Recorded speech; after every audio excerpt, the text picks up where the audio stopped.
Guan. The Mystery of the Yellow Room, by Gaston Leroux, Chapter 26, in which Joseph Rouletabille is awaited with impatience. On the 15th of January, that is to say, 2 months and a half after the tragic events I have narrated, the Epoque printed, as the first column of the front page, the following sensational article: The Seine-et-Oise jury is summoned today to give its verdict on one of the most mysterious affairs in the annals of crime.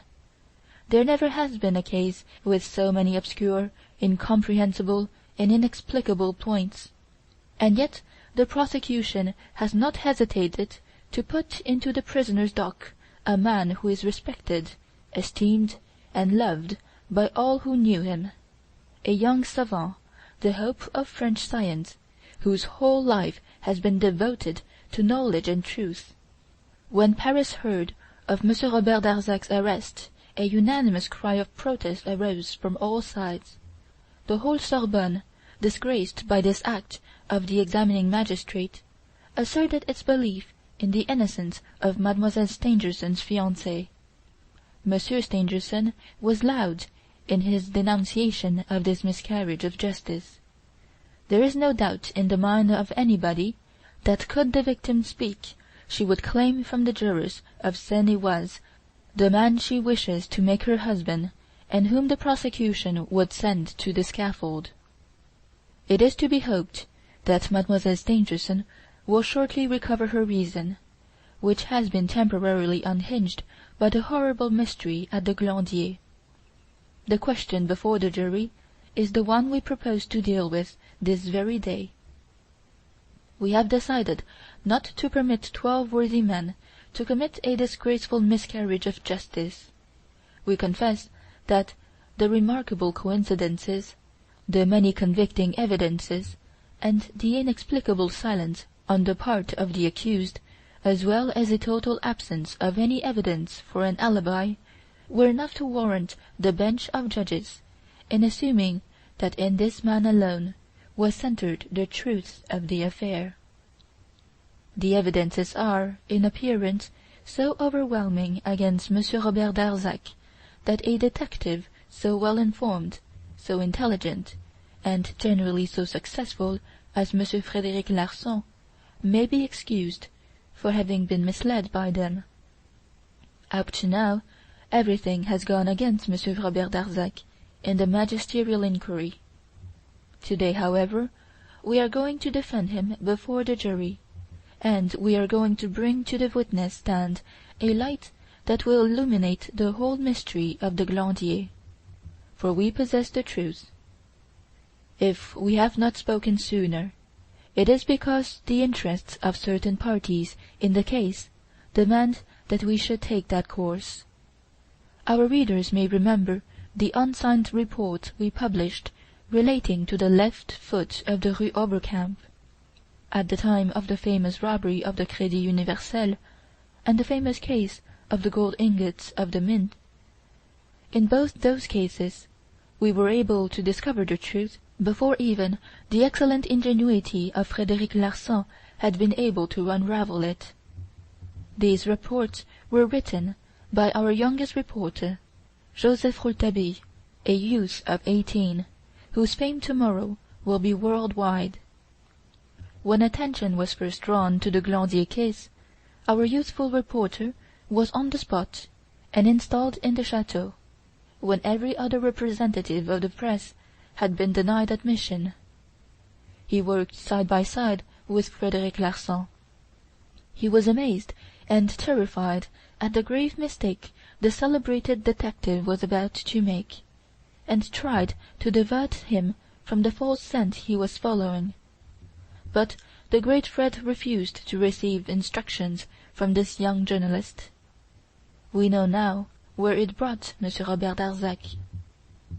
But now France must know, the whole world must know, that on the very evening on which Monsieur Darzac was arrested, young Rouletabille entered our editorial office and informed us that he was about to go away on a journey. "How long I shall be away," he said, "I cannot say. Perhaps a month, perhaps 2, perhaps 3, perhaps I may never return. Here is a letter. If I am not back on the day on which Monsieur Darzac is to appear before the Assize Court, have this letter opened and read to the court, after all the witnesses have been heard. Arrange it with Monsieur Darzac's counsel. Monsieur Darzac is innocent. In this letter is written the name of the murderer. And that is all I have to say. I am leaving to get my proofs for the irrefutable evidence of the murderer's guilt." Our reporter departed. For a long time we were without news from him, but a week ago a stranger called upon our manager and said, "Act in accordance with the instructions of Joseph Rouletabille, if it becomes necessary to do so." The letter left by him holds the truth. The gentleman who brought us this message would not give us his name. Today, the 15th of January, is the day of the trial. Joseph Rouletabille has not returned. It may be we shall never see him again. The press also counts its heroes, its martyrs to duty. It may be he is no longer living. We shall know how to avenge him. Our manager will, this afternoon, be at the Court of Assize at Versailles, with the letter containing the name of the murderer. Those Parisians who flocked to the Assize Court at Versailles to be present at the trial of what was known as the mystery of the Yellow Room will certainly remember the terrible crush at the Saint-Lazare station. The ordinary trains were so full that special trains had to be made up. The article in the Epoque had so excited the populace that discussion was rife everywhere, even to the verge of blows. Partisans of Rouletabille fought with the supporters of Frédéric Larsan. Curiously enough, the excitement was due less to the fact that an innocent man was in danger of a wrongful conviction than to the interest taken in their own ideas as to the mystery of the Yellow Room. Each had his explanation, to which each held fast. Those who explained the crime on Frédéric Larsan's theory would not admit that there could be any doubt as to the perspicacity of the popular detective. Others, who had arrived at a different solution, naturally insisted that this was Rouletabille's explanation, though they did not as yet know what that was. With the day's Epoque in their hands, the Larsans and the Rouletabilles fought and shoved each other on the steps of the Palais de Justice, right into the court itself. Those who could not get in remained in the neighborhood until evening, and were, with great difficulty, kept back by the soldiery and the police. They became hungry for news, welcoming the most absurd rumors. At one time the rumor spread that Monsieur Stangerson himself had been arrested in the court and had confessed to being the murderer. This goes to show what a pitch of madness nervous excitement may carry people. Rouletabille was still expected.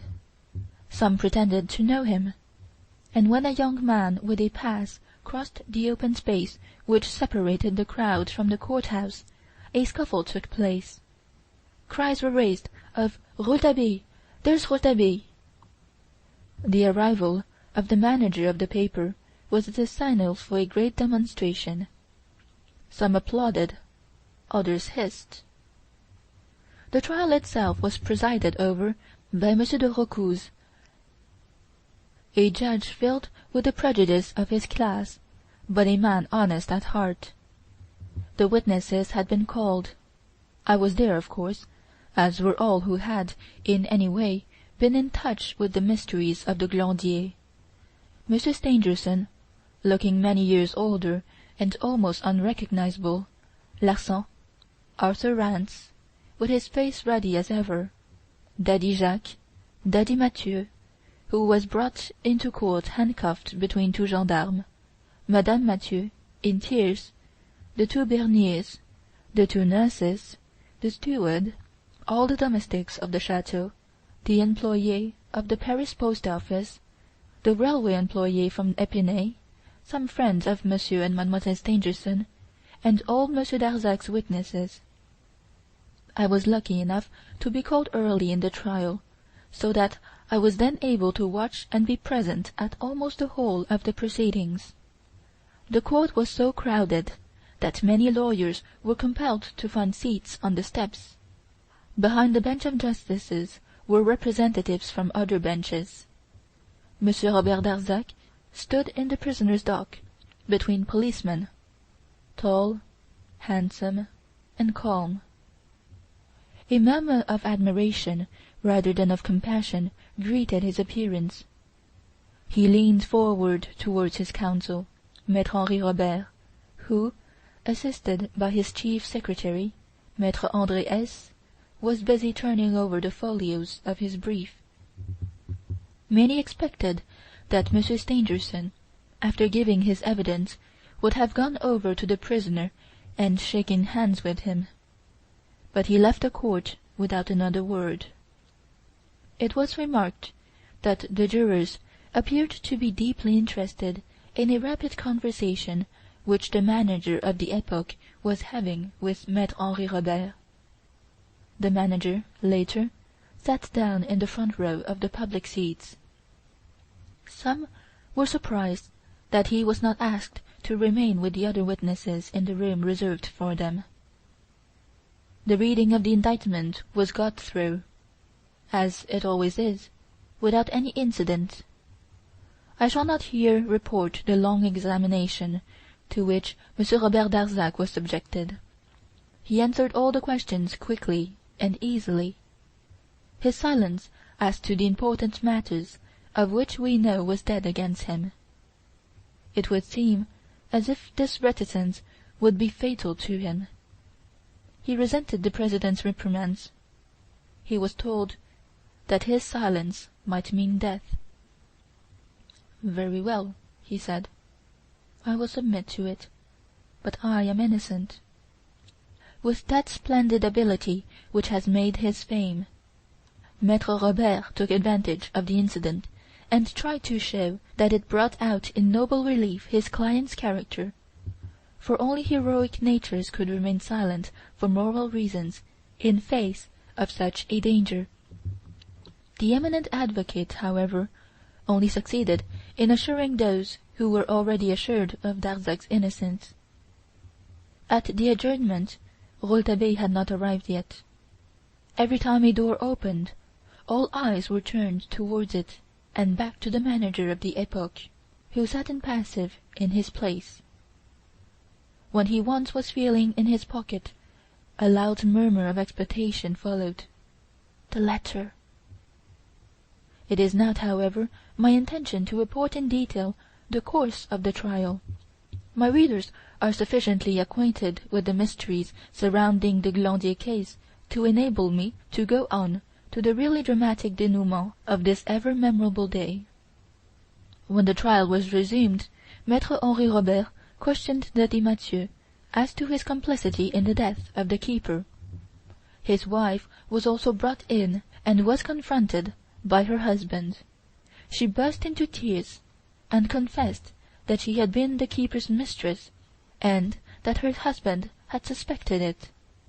She again, however, affirmed that he had had nothing to do with the murder of her lover.